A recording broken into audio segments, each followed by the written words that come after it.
guys, welcome back to another episode of Alaskan Rants. Today is a special edition where we broke down into the funding of where this money is going for the homeless complex in Alaska. So if you want to follow along, the PDF will be down in the description below. Like, comment, subscribe to Alaska Rants for more information.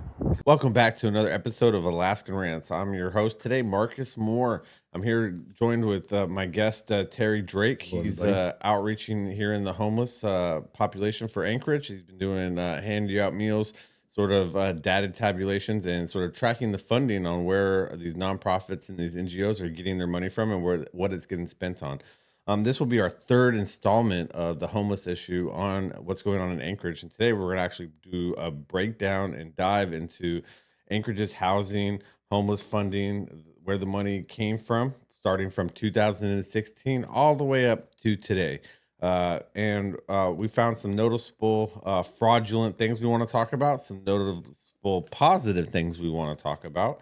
And overall, we just want to shed the light on how and where the money has came from, right? Yep. And how it's grown and dropped and grown and dropped, and the different projects that aspired out of these surges, right, versus the decline in this funding. So with that, welcome to the show.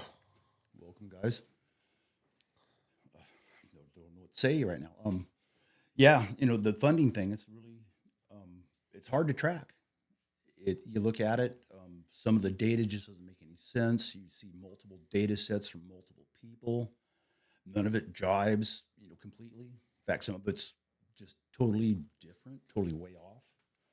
Well, we can break it down. So I think it's like important we break it down into like different sections, right? You have homeless preparedness, right? Or preparation or whatever. You have homeless response, which is like the emergency, fire, police, ambulance, the drunk, shelter shelter shit, right? Then you have the housing, which turns out to be, in my opinion, the biggest scam of them all, when you could actually make an argument for homeless prevention and homeless the response, right? But what we can't, and it's hard to understand, is where this money is going for the housing. From what I understand, about roughly 1,100 houses. Well, that's what they're talking about. Yeah, and I can't prove that. I can't verify it. But nobody can. That's the issue. We've been looking for it for 2 weeks now. Mm-hmm. Okay, deep diving. And this is why we're out here to have to speculate, because the data's not there. Yeah. Right? The money has been spent, or the money's been allocated or pushed towards a contract. But where and when are these projects done, or what they've actually built and where they've actually built, what the total costs were on these projects, how many people they've actually taken off the street, or the low income housing folks have they actually put into these homes or apartment buildings. Well, I know what we're talking about, Cook Inlet Regional or Cook Inlet Housing here just a while ago. They put up 3 projects: Chiblata Corners, Coronado out in Eagle River, and I can't remember the third. We should talk about Chiblata Corners. Yeah, that was an interesting little dive right there. Man, what an interesting dive, right? Yes. So if you go look up Chiblata Corners, Chiblata Corners was a Cook Inlet housing project that got started in September of 2022, correct? Yes. Let me look up. So if you go to the actual, like, the public notice on the municipality of Anchorage's website, okay, they dropped their public notice that they're going to actually build out in 3 phases, housing building 19 apartments, 8-plex garden style buildings for families and individuals, and a 21 unit multifamily building, totaling 48 units of affordable housing. This was going to be on 36th Avenue, or 3600 Bernard Road, and 3510 Bernard Road. They've since increased the capacity there to 60 now. 60 now, right? The 2 pieces of information that we can't find, right, is the cost of the housing in comparison to other rentals in that area or any area in town. As far as, like, is it $800 a month, $600 a month plus utilities, or $1,000 a month, or $1,500 a month? Well, I saw I can't find the page anymore, and don't know how Oh, you true. did find that number. Yeah, it was Okay. 750 to like 1150 or something like that, 1350. And that was for the studios or the Up from studios and then up. okay. So that's probably studio pricing, Right. right? Because that's almost average of what studio pricing is in town, if not just a tiny bit Really, I lower. thought it was probably closer to 1,000 or 1,200. For a studio, I mean, yeah, you might look at that, but still, you know what I mean. Okay, To so- low income housing, right. to drop it $200 is not a stretch to say you're actually saving anybody amount of money. Yeah, and I look at the current situation of these people on the streets. You know, they can't afford $1,100 a month or even 750 a month. Yeah, even 750. Yeah, Yeah, you know, well, that one native guy said that his check was already spent. yeah. Right? He said, "Well, I have a native check coming in from the villages," and he was Corporation like, check, yeah. yeah," and he was like, "Well, that's already gone because the state's taking this, Child support. child support's taking the rest," and that's sort of what he claims why he stopped working. He's out on the street. It's because child support's taking everything he can, and he can't survive going to work. So that's why he actually lives on the street. Because if he was to get a job, he'd be broker than he was living on the street. That's right. I mean, he gets handout on the street, you know, hands out. Yeah, handouts. well, and he's able to make a little bit of cash or side money, you know, doing whatever, right? Speculation. I'm not going to say they're all drug addict, drug dealers, you know what I mean? But They're not, but you know, they're out there hustling, you know what I mean? Right. They're doing their job, right, or doing Doing something, something. Yeah. right? And when we came across Chabala Corners, I noticed that on the Cook Inlet Housing website, as of January of this year, okay, That was AHFC. it's been disconnected. Oh, yeah, okay. The link. Yeah, that's right. The application. And then it has a scam alert That was AHFC. that was on top of the Cook Inlet Housing site there. So I mean, I'm gonna go back up and look at it. Yeah, that was Alaska Housing Finance Corporation. So Alaska Housing Financial Corporation. Do you know how they're tied into with Cook Inlet Housing? No, Are they get a lot of completely separate? Yeah, they're completely separate. That's their funding source for a lot of their stuff. Yeah, so Alaska Housing and Finance Corporation is the funding source that allows Cook Inlet to do their funding, banking, investments, grant proposals. Yep, that's how they get their funding, is through Alaska Housing and Finance Corporation. And so, I mean, some of the raw data we found, we pulled together. We have a spreadsheet. We'll actually hook this PDF file up to the video. So you actually can look at the PDF file that we've compiled together of all the different money spending sources, grants, where they came from, where they went, where they admitted to go. But as you look through these numbers, it's really important to notice that out of the $268 million, if you split it up, only 40 million of that went to housing. The rest of that went to response, okay, and outreach. And that's a really interesting number when you look at that, because the $68 million that went to response, okay, is almost identical to the administration costs, okay, at $63 million. So that means that half of every dollar that went into the homeless projects around town, correct, went into administration. Makes you wonder, you know, how many people, you know, split that $68 million up, or 63.8 million dollars. How many people are across the board in these homeless organizations that split or profited off of this? I have no answer to that one. How many of these relatives makes you wonder, though, doesn't it? and housing projects, okay, are funded for people that are directly associated in business, such as the constructions or the unions or whatever that get these projects? Yeah. How does that money pass? Okay, how's into that the money actual passed? construction? Right. This is critical information that it needs to be able to be uncovered. We should be able to have conversations about this. This should be public record. You know, none of this money that's getting put in is from just Joe Blow people on the street that are just. It's not. I mean, have you felt like the need that you should, like, oh man, I'm gonna donate to the Brother Francis shelter, other than bringing food down? You know, how many people actually just come down there with $1,000 and are like, hey, here's a donation for $1,000? You know, I don't know that. I know that the Hope Center, that's how they run. It's all donation. all cash donations. Anything. Well, that's what I meant. food, Any yeah. donations is different. I don't see you know, other than the Anchorage Homeless Coalition, right, that only takes cash donations, right? They don't deal with handing out stuff or anything, even though they're the number one group trying to, take care of our homeless issue. They're the ones that are supposed to be paying No, and preventing this issue. Okay.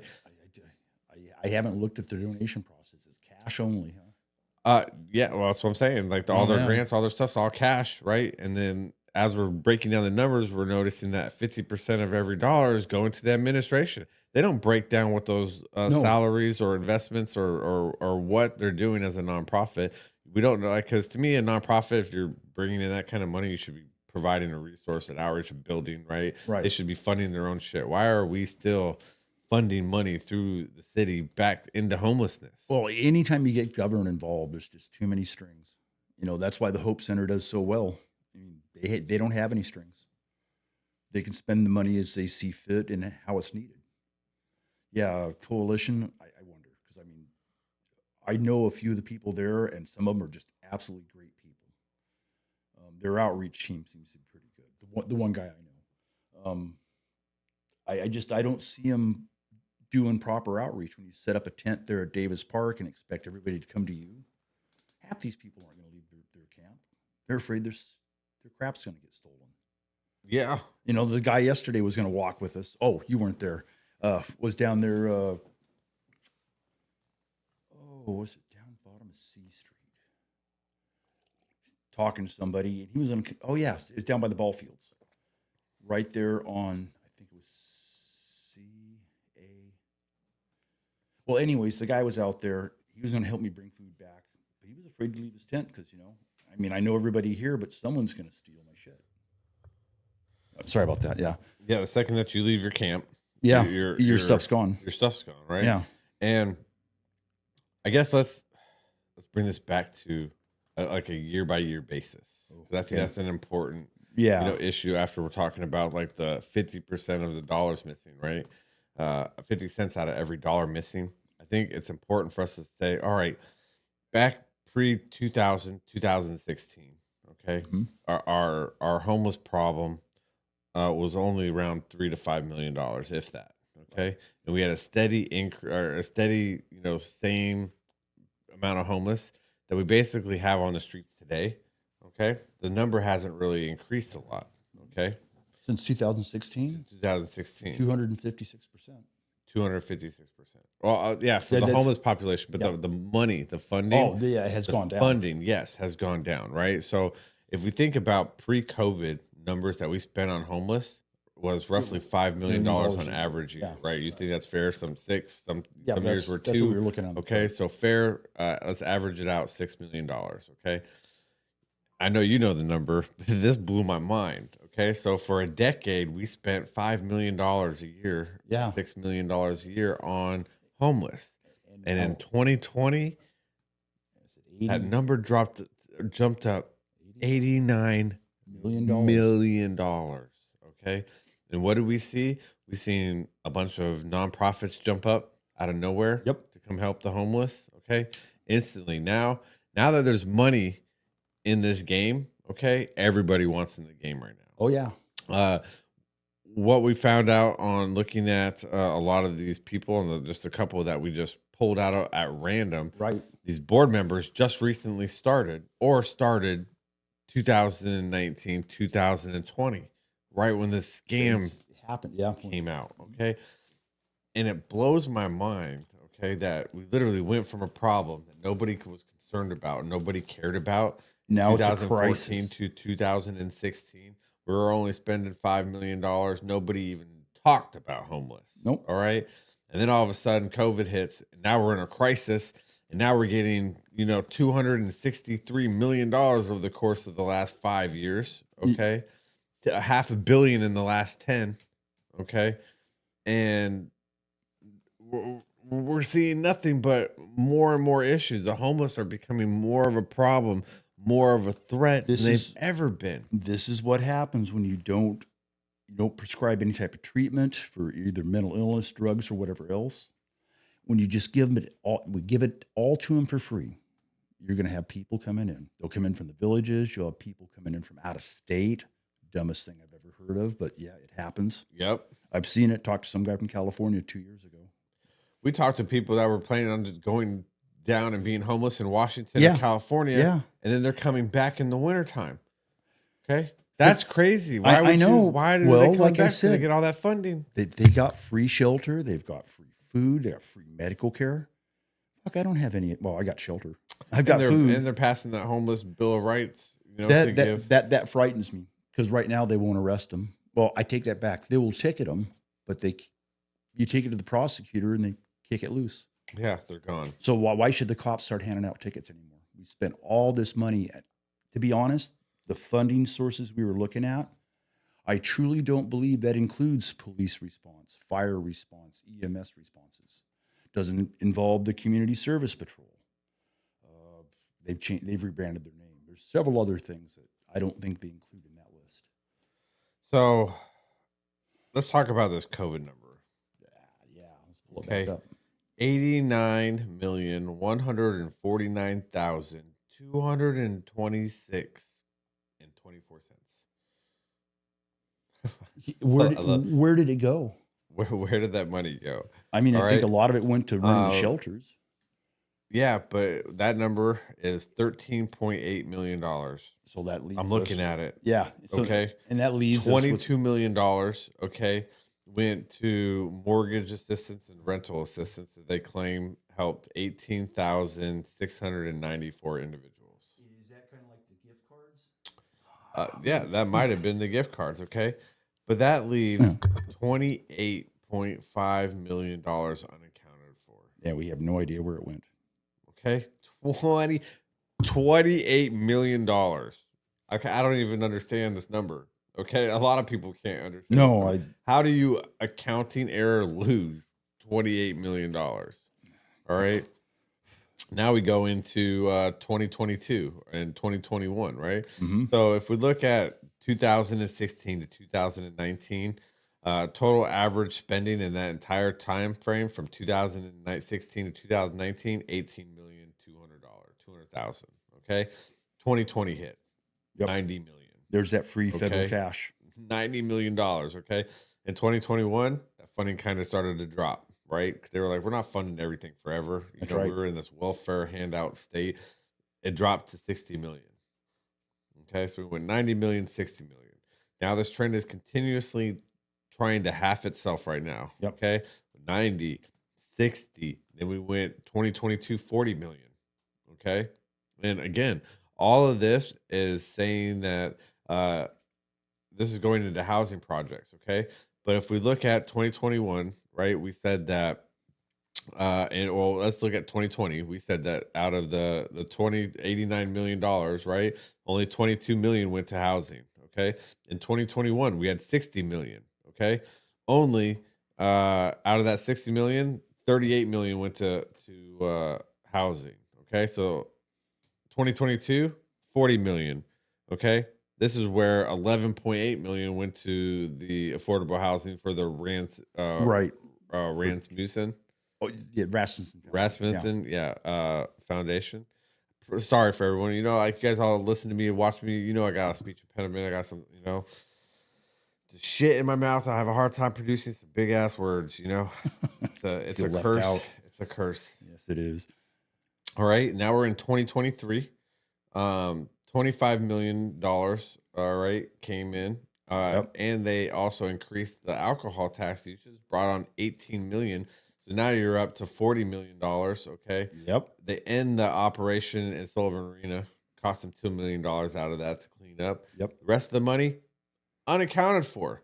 Okay. So in 2023, okay, they can't account for anything other than $18.5 million and repayment back to Sullivan Arena at $2 million, which would bring it down to $16 million. So you're looking at $14.7 million missing right there. Okay? Where did it go? The administration state. Yeah. I think we know the answer to this, right? Yep. Like, this is what we're trying to educate people on, is that 50% or more, okay, of the funding that are going towards our homeless issue right now are paying the administration or their so-called lobbyist employees to push policies. Right? Category breakdown, homelessness prevention. Okay. This would get broke down into like their key funding sources on how the prevention is funded. You get them through pass-through grants. Yep. That You would get be them your through federal HUD funds. yeah the federal HUD funds.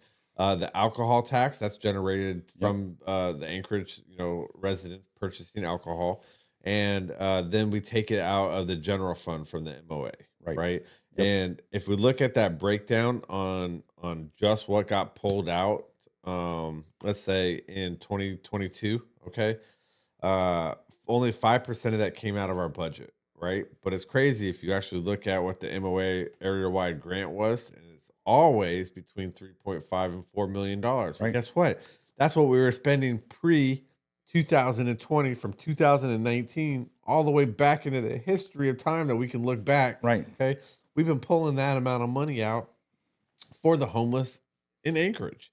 So we're still pulling this money out of our general fund, even though now all these other grants, relief programs, or the alcohol tax actually is dwarfing the amount of money that we should be pulling out, because that money shouldn't be pulled out of the general fund at all. If we have, 5, 10, 15, 20, 30, 80, 60, $100 million coming from another source, that money should be reallocated back into spending for projects that the city actually needs. Like roads. Like roads. Yeah, cleaning parks. Well, we just passed a bond, which blows my mind, for Parks and Recs, because we want to spend more money on Parks and Recs that we can't use because of the homeless issue. That's right. It's not going to fix things. And you were saying something really, really crazy last night.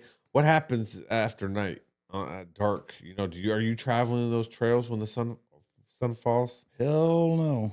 I mean, even armed, it's not worth it. Even armed. Yeah, so it's like even armed, a grown ass man in Anchorage, lived here his whole life, was actually homeless, okay, is telling you not to go out on the streets, right? Because we can't trust the homeless after dark. They're like gremlins. Don't feed them after dark, okay? We talked to that young lady in that little interview that she says, yeah, none of my friends want to walk that trail anymore, especially the women. Yeah, with the interview that we had with that couple over there off of Minnesota. Off of Strawberry, yeah. Strawberry. Minnesota Highway. Yeah, see, that's an interesting take, and you'll find a lot more stuff like that if you actually start talking to a lot of people. Yeah. People are scared. No, they are scared. And I think that's where we're going to start actually our next segment. We're actually going to go find some tourists, because it's right about that time, right? Go down and talk to actually business owners and get their opinion on what's happening, the cleanup processes and shit. I could reach out to legislators, but none of them are going to call me back, talk to me. They're not interested in getting on and having a real conversation about anything, right? They want that fluffy heartstring pulling, sabi, low IQ voter turnout. We need that money to spend, for something. Yeah. Yeah, and they don't want people to They don't get want into their business and know about what they're using their money for, what they're spending it on. I'd really like to know, because that's like a ton of money. And I mean, we already know Meg, is getting her chunk of the chai, because she has to report that she's a public figure, right? The rest of these people aren't public figures. Nope. They don't have to report what they're doing, okay? And that's part of the reason why I think Meg's stepping back, because her being on these boards, sitting on the assembly, exposes the fraud that's going on. Because even if she's not in the top % of what's getting paid, okay? She's not. All right? And that's what I'm saying. And you just said she's not. I don't think she is. Okay, so she's not. She's just a peon.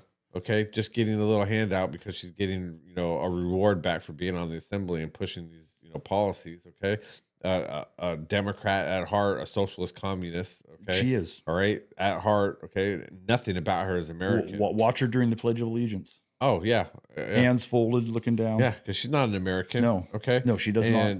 She has no respect for us. And if you're, a Alaskan living in this state, you should care. You should stand up for this country that allows us to have freedoms, because my father was freer than me. My grandfather was freer than me. All right. And my kids are going to have less freedoms than me. My great grandchildren are going to have less freedoms from me because of people like Meg Salazar and these communist, Marxist, globalists that are taking over Anchorage right now. We need to wake up and understand this. Yeah. I've been watching it since since probably about 2000 is when I first noticed Sightline and them being on the Assembly webpage. Yep. Yeah, and as soon as I started squawking, that just disappeared.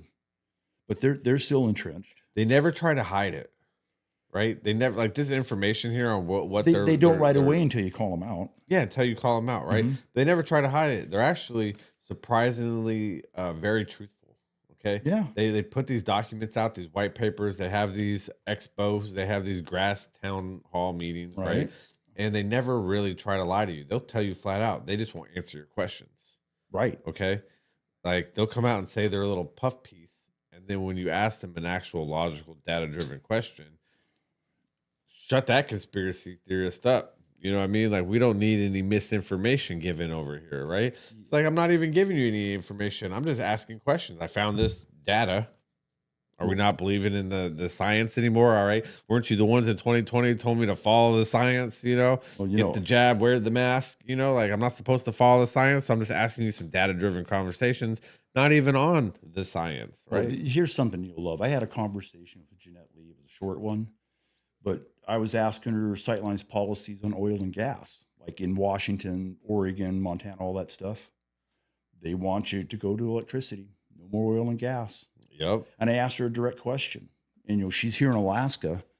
I says, do you want to swing? You want to take these same policies in the Pacific Northwest and bring them to Alaska? She literally told me, and I quote, "The people of Alaska aren't ready yet." That scared me. What do you mean we're not ready yet?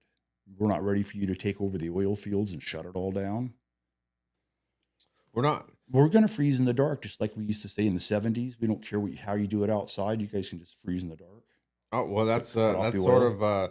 of, I do a whole other show Yeah. in radio space on Cool. carbon credits and carbon sequestration, decarbonization, that's net zero, the C40 cities, right? That's a I mess. actually did a show about a month or two ago on Anchorage specifically talking about the 2050 project. Oh, geez. Yeah. Okay. And people are like, oh, that's crazy. That's it. They literally named the project 2050 project. You can go on the Anchorage Assembly website right now and look at the 268 page documentary. Okay. I haven't looked at that one yet. I've looked at 2040 and it's frightening. Yeah. We're talking city centers, 15-minute cities. Yeah. That's what they're bringing into Anchorage. No more cars, bicycles everywhere. They had a green energy conference here down in Anchorage back in December. Remember that? Where they had the UA Center they brought in. I totally missed it. I would have gone to the that. Anchorage Port Director was there, right? The Anchorage Wastewater Utilities, Chuyak was there, Liquid Natural LNGP, right? Or what's that? Liquid Natural Gas Pipeline. None of this makes any sense if they have this green symposium and the assembly wants to rip out the dam out in Eklutna. Yeah. Tear out a hydro project. Yeah. Well, they want to use it as a it's over 200 megawatts. Yeah, but they want to use it as a battery power station because that's how they work intermittent energy into the grid, right? We have a stable grid right now. Yep. But instead of increasing and making our old outdated grid more efficient and updated, okay, Right. they're adding a second grid line in to bring in battery power to hold all the intermittent power sources. They just passed, what was it, Senate Bill 32 yesterday. I just did a 37. I didn't read that one. I have no idea what it is. Yeah, no, we'll pull it up as pinned on my profile. Yeah, Senate Bill 32. Okay. This is a crazy bill because this bill allows the legislation and the independent power producers to strip the regulatory commission of Alaska's power away. So they basically just neutered the RCA yesterday. Okay. And you know what the RCA did? Yeah, it passed. It's up to the governor's going to have to veto it. Okay. But why would he veto it when he's the one pushing the renewable portfolio standard? He wants all this green energy up here because it's going to create a carbon credit manufacturing state. Okay. Our state is going to be designed for nothing more than to capture the carbon credit scheme. So this is the left coming up here and actually taking over the. Yeah, they are. They're already here, and it's not even the left, dude. It's globalists and rhinos. Okay, the barbarians are at the gate. That's what they say. They're already inside. I expect this from Democrats and communists and socialists. Okay, but what not really from a Republican governor. Not from a Republican governor. Not from someone that says he's standing on my team with my values. Okay, this is why you have such a disconnect with the Republican Party up here. Yeah, and they hate me, even though I'm gonna say I'm a Republican because I'm registered as one. Okay, but I don't recognize them. No, I don't either. I don't even understand what they are doing or what they're about because I know sheep out in my district. every time they vote these people in, they flip immediately. They've done it for years, Look, I multiple mean, elections. look at Carrie Underwood, Underwood, out in Wasilla, who took over Dave Eastman's seat. Oh, yeah, I didn't Okay, know about that. I didn't right? follow it. Like Underwood is in here, and she's just like straight up globalist, communist voting shit, right? Then you have like Sarah Vance. She's been flipping on some shit, dude. Like, Mhm. how can you sit here and say you're the most Republican? You know, so like I'm sitting here and like literally only like two people I can really respect: Jamie Allard, and she don't even like me because I call her out on shit. You know No, what I mean? no, But out of everybody in, you have to. in Congress or representative right now, man, Jamie Allard is a fighting dog. Yeah. Okay. And She won't Senator give up Mike either. Showers, right? I can't remember the other two names. I'm horrible with these guys, but there's two other people on the Senate Republican caucus, right? They're actually business owners. I think one's Stewed and one or whatever, but they're probably the smartest people in the group, right? Right. Kelly Merrick, straight up rhino. Oh, yeah. Okay. That's the person I was talking about is voted. She's flipped every time we've elected her over Yes. multiple elections. You know, and then everybody else, I think, is just there to play in the game. Okay, If on I- both sides, Paul, Rhino or If I or remember globalist. right, what's her name? We just talked about her. Joey Merrick is her husband. Oh yeah, Kelly you- Merrick. Yeah, union boss. Yes, he's a union boss. That's why she pushes all the union jobs, bringing back that money to district unions out there. Is there any conflict of interest there? The same conflict of interest that we have with Across Meg the in board, assembly? because if you go look at where these staffers are getting placed and all this Yeah. shit, it's the same thing. These guys fail sideways. Okay, Yep. so as my job comes to an end where this grift is no longer profitable, okay, well, I just move over to this board, Yeah. or I get put in this internship, right, or I get put onto this campaign. Okay, They take care of their own. yes, and they're paying their friends and their families extraordinary amount of money to do this shit. You know what I mean? Like, go look at what some of these people are paying, like, especially that dude in Palmer. You know what I mean? He's paying like this dude over here 100 grand, this dude over here 100 grand, right? Like he was like saying, "Oh, I'm the police, police chief. I'm the fire chief. And they had to get rid of him because he started going all authoritarian, tolerant. The last city administrator down there. Yeah, city isn't that manager. like? And that's the people that we Jelly. voted in. Yeah, Jelly. And it's funny because that guy wrote in an awesome clause. Terminated for any reason, no disclosure, $70,000 severance fee. Look at Amy Dembowski. Nobody wants to call her out. All right, she got a radio show talking about I'm a conservative. After you just fucking raped the city for $500,000. Okay, like she just bent us over, took our money. Okay, and this globalist communist, and then like just last week she was like on a radio show saying some shit. You know what I mean? Like, oh, I'm such a, I'm such a conservative patriot. I can't stand her voice. So And I don't listen. I'm like, bro, she's like everything that's wrong with like the commentary of conservative news. Yep. Okay. And I would say that across the board, that's like that way with everybody except for a handful of like, and I'm talking a handful, I'm talking like maybe one or Four two people, three at people, most. Yeah. 4 people. Yeah, Tops, okay? there's- And that doesn't include me because I don't consider myself a news media source reference. I'm just a dude out here ranting because I'm pissed off about where my state's going. Okay? Yeah. And if that takes me having to do interviews and go out and do the media's job at a shittier level because I'm not educated in this, I have no format experience. It's real though. Yeah. Everything we've gotten for footage and stuff, it's all real. It's all on the spot. It's all live. Yeah. It's social proof of what we're finding in our own eyes with our own research, right? And it's kind of sucky because like we don't have the access to the actual information that we need. All right. And I'm not really sure about how to go and get it because we'd have to go to court, sue some people, and this isn't like government shit. So I try to play good with some of the nonprofits. Yep. They may not give me the data either after seeing what I've been doing lately. Because I have been bashing this homeless response. Yeah. Because what I see on the streets. Let's give a little hope out. Well, the guy I talked to yesterday at the downtown soup kitchen, the one who's going to commit suicide today, he told me, man, I've got all these multiple mental health and health conditions that I'm seriously dealing with. And I literally feel like there's no hope. Every place I've turned, I've been turned away. People look at me badly. And he literally told me I have no hope. I'm going to take that check I get today and I'm going to go buy a gun. And I'm like, I did my best to talk him out of it, but he's dead set. unless something intervenes here today or tomorrow, he's not going to be with us. Well, we heard from a bunch of dudes yesterday talking about how they really were looking for treatment, but there's no couple treatment programs, and so they're Yeah. not going to get off the street because if they They're get off the street, they want to get off with together. their girl, their wife, their Yep. significant other.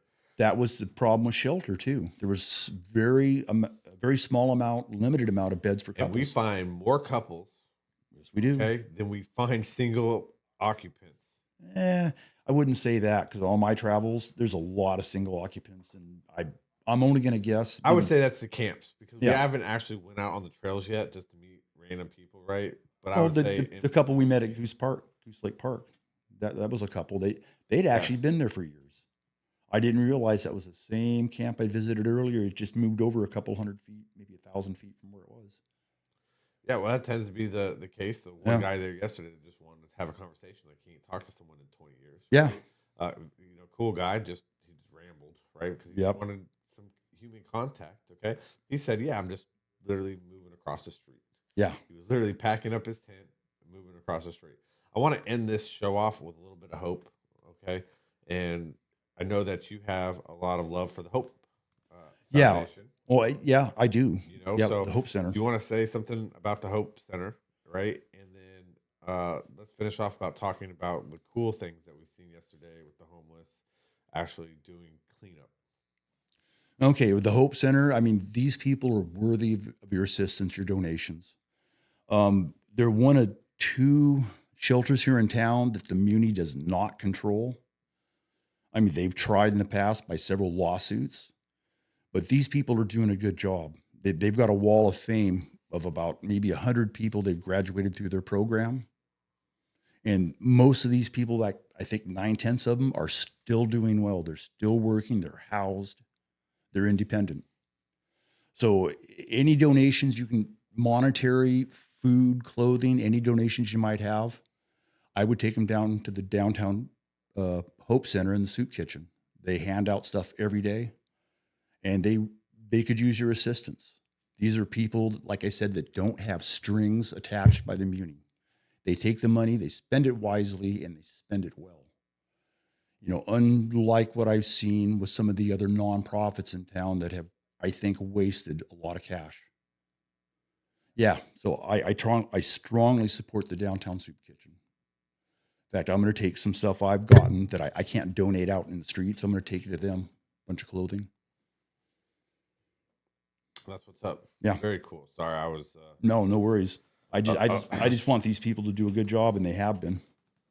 Yeah, no, that blew my mind because, it was really hard for me, when we first started, right? I was like, fuck all these NGOs and homeless people, right? Like, I was like, they're all scam artists. And you were like, no, man, we need to actually go down here and like, hey, get involved, figure out what's going on, right? So, after that, like, it's like, all right, I see where you're coming from with, all right, these are the actual people doing something. Right. So now that opened my eyes to, okay, well, they're not all bad.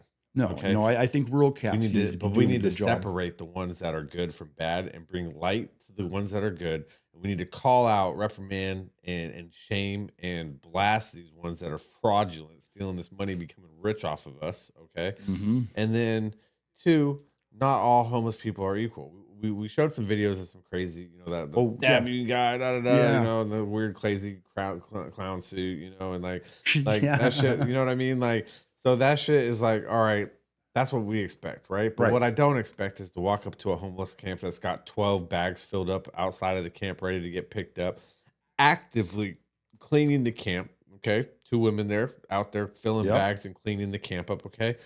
No men, okay? Now, that was a great, sight to see because when we asked, like, well, where are the men at? What'd they say?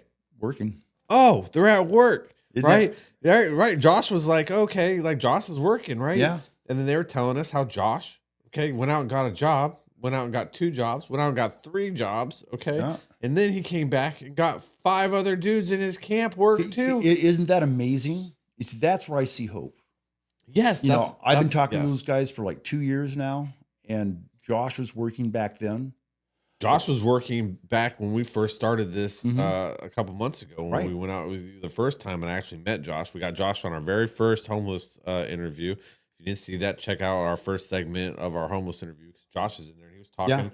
And he just has a sad story, right? His family kind of died, shit happened, and right? he's by himself. He's a little bit addicted to drugs, right? Yep, But he's yep. been working on it. He's been fighting it to the point where he's like, I need to work to get off of drugs. Yep. But it's also a double-edged sword because he admit when he works, now you got money for drugs. That's right. Okay. So he says it's really hard to like, I know what I need to do to stop. Okay. But the addiction and the drive is so much. Oh yeah. Okay. That it's really hard for me to maintain. You know, if we had the cleanse, if we had any type of resource for people that want to get clean, most of them are like, I want to do it today. I can do it today. but it has to be today. Tomorrow We can't- doesn't work. Yes, tomorrow doesn't work. Trying to force them in a week ago doesn't work. No, okay. no. We need a program that when today's the day I hit rock bottom, Yep. I have a place I can go. Yeah. All right. We don't have that. No. Okay. And we probably won't either. Yeah. You know, it'll be the treatment center they want to build. I think there's 15 or maybe 20 inpatient beds and then more outpatient beds. But again, that's for single occupancy. Right. When a lot of these couples that would willingly get off the street to maintain and have a better life, They're not going to have a place to go. They're not going to have a place to go because they don't allow couples. Nope. And that's sad because this is not just as much as an individual struggle or a fight to get off of. And you explained to me a while ago the differences between like heroin, cocaine, and meth. And, Yeah. And you don't see coke on the streets. You don't see coke on the Nope. streets. You don't see coke. You don't see heroin either. Yeah. No, Heroin you is- see fentanyl.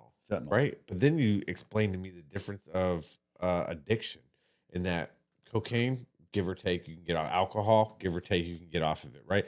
Heroin, give or take, you might be able to get off of it. But when you start getting into the meth and Fentanyl, the fentanyl, it rewires your brain. Yes. And then you're chemically imbalanced for the rest of your life. life. That never gets fixed. There are I've been looking at studies on these people going through treatment, and from what I understand, that urge stays with them for the rest of their life.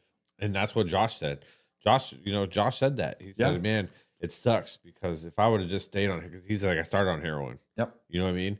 He's like, then I sort of got on that fentanyl, right? Yep. And he says, man, I could have quit heroin. You can't. Okay. But he's like, I can't. You know what I mean? Like I'm itching and craving for it all day, even though he is still strong enough in his mind to say, I know this is wrong. This is what got me here, bro. You know what I mean? I had bad circumstances where my family, my support system sort of died, right? Yep. And I went hard on it, right? And that's sort of what got me here. But I understand that if I want to get back to where I was, okay, I have to work, okay? Yep. And when I work, I have to make sure that I'm spending that money on shit that wisely. matters. That's right. Okay? Something Because, wisely. you know, he's like, I make that mistake. Well, I'll go make $200 or $300 a week, you know, which isn't a lot, but it's still No. more than, you know, like More than zero. zero. Yeah. Okay. And he's not out there panhandling. No. So I No, respect he's not. that, Yeah. okay. He's out here building homes, contractors doing framework. Yeah. Right. Like that's what's up. And if you can see he's got some talent because if you look at that, that 2-story structure that he built, it's pretty solid, dude. Yeah. It's pretty legit, you know, and he built it all around the trees to make it native land, you know, corporate, you know, friendly. I'm sad to see what the other people are doing to that area because it's going to get them in trouble. Yep. You know, He's getting kicked out of that native land. that native land, right? Because they were fine and they've been there for 2 years, two and a half years. Longer than I know. You know, I know longer of. than that, you know? So that's sad. That kind of breaks my heart when you see other people ruining it for, you know, someone that's actually trying. And I'm not for all the camps, right? But some of the camps I kind of just fell in love with. You Well, know yeah. what I mean, I walk out there and I've met so many cool people, and I've met a lot of trash. But yeah. yeah, Fun you know, and when trash. you get to know them, a lot of these people are just in a bad situation. And nobody Eh. wants to talk about them. Mm-mm. Nobody wants to talk with them. And so everybody thinks that, oh, this guy's just a drug dealing, drug addict, theft person, right? Yep. Where And chances are I he can't might- blame them. I blame the fentanyl. Yeah. Right. And then I blame the fentanyl. I blame the fucking Chinese. Right. So if you really want to blame the homeless issue, don't blame Americans that had a hard time, fell on their luck, and happened to get hooked on something they have no control over. Well, that's okay. I was told at a meeting recently the indigenous problem with homelessness was caused by colonization. This actually comes from one of the special assistants from the mayor. God, dude. Some of these people just have no common sense. Are probably some of the dumbest, lowest IQ people on the planet. Yeah. That got a degree and think that they just know everything. You know, this is Thea Agnew Bemben. I can never pronounce her last name. You know, and I can kind of see what she's saying. Yeah, we moved up here. Natives have no alcohol tolerance. But, you know, we're here. It's not going to change, but we do need to do a better job of taking care of this homeless problem, the alcohol, the drugs. I asked Sia, when are we going to start enforcing the law? When are we going to start holding people accountable? And the answer I got was, well, we're having a meeting on that tomorrow with the assembly. There's a short-term, a midterm, and a long-term plan. I think so. Yeah. If you didn't hear my No producer, kidding, he right? said this is how they do it. They come up with that short term, that intermediate, and that long term plan. You know, they got a short plan that's going to get things done quick. You know, they got the intermediate plan that, you know, is going to leverage into the long term plan. Go. And the long term plan, you know, that's going to be around forever because it's a long term plan. And that's basically how we solve homelessness, bro. 3 easy steps: short, intermediate, long term plan. And now you're as informed as I am about what they're doing with the Anchorage Assembly. Well, you know, go back and look. I think it's In Depth. It's KTUU, their news broadcast. They interviewed Farina Brown. It's about 8 months ago. It's on YouTube. My God, one of her big things was we are going to start enforcing the law and holding people accountable. That was 8 months ago. I haven't seen it happen to date. It has not happened. They don't hold them accountable. I think we end this segment with this prediction here. Yeah. Okay. And I was telling you about my prediction yesterday. Yeah. I believe at some point this summer, a homeless person burns down Anchorage. Okay. Yeah. We have a huge fire. Let's say 1 million. If it doesn't even burn down all of it, let's just say it burns down like 10 or 15 million dollars worth of housing. Hillside. Okay? Right. So just 10 or 15 million, let's say 5 or 6, 10 houses, right? I guarantee you that this dude doesn't get arrested, that they start a GoFundMe for this dude. Okay. And say that the only reason this happened is because this man didn't have a house. Okay. And then that's She on. burnt the house down. Yeah. You know what I mean? But I'm just saying that's I'm what I sorry. see. I'm sorry to say that. That's what I see happening. I should be more caring, right? That we shouldn't, you know, like, and that's the problem that I have with mainstream media, this fake fucking news shit They that they won't put tell out. you the truth. You know, it's straight up lies and propaganda, and nobody wants to admit. Like we were just talking the other day, there's 12 or 15 responses a day for fires started that are unclassified that we pretty much assume every time we see one of those pop up on the Pulse app Yep. that it's a homeless fire that got out of control. Yep. 12 a day. Okay, like this is Yeah, a problem. You can sign up for the Pulse Point app and track it. Yeah, don't take our word for it. Yeah. You know what I mean? Go look it up yourself and get the alerts, okay? And then if you really want to take it a step farther, get in your car, drive down to that location, And go check it and go out. check it out because it's probably a homeless fire they're putting out. Oh, yeah. The odds are really high for that. Thanks to everybody for tuning in on our third segment of the homeless issue in Alaska and what we can do and what we can't do about it. I don't have a clue. If you have a solution, leave us a comment, leave us a DM, or you know, trash us, give us a hate like, you know. Don't really care. You know, this is just for us to rant, get off our soul a little bit, have sort of an in-depth conversation with some data, right? And sort of just push the facts that we kind of found with the questions that arose while we were looking at the data. And I think that's sort of all we can do in this day and age. Yeah, until we can get some more solid data, you know, and that's going to take probably Time. public record request. Yep, time and Which effort, won't which we're be working cheap. on. No, but we're working on some strategies to, you know, get the information we're looking to actually pull the cord out, right? But if not, maybe we watch a listener, they come up, they find some stuff, Yep. they send us a DM, send us some information, and we all win from that. And with that, everybody have a great afternoon and stay frosty.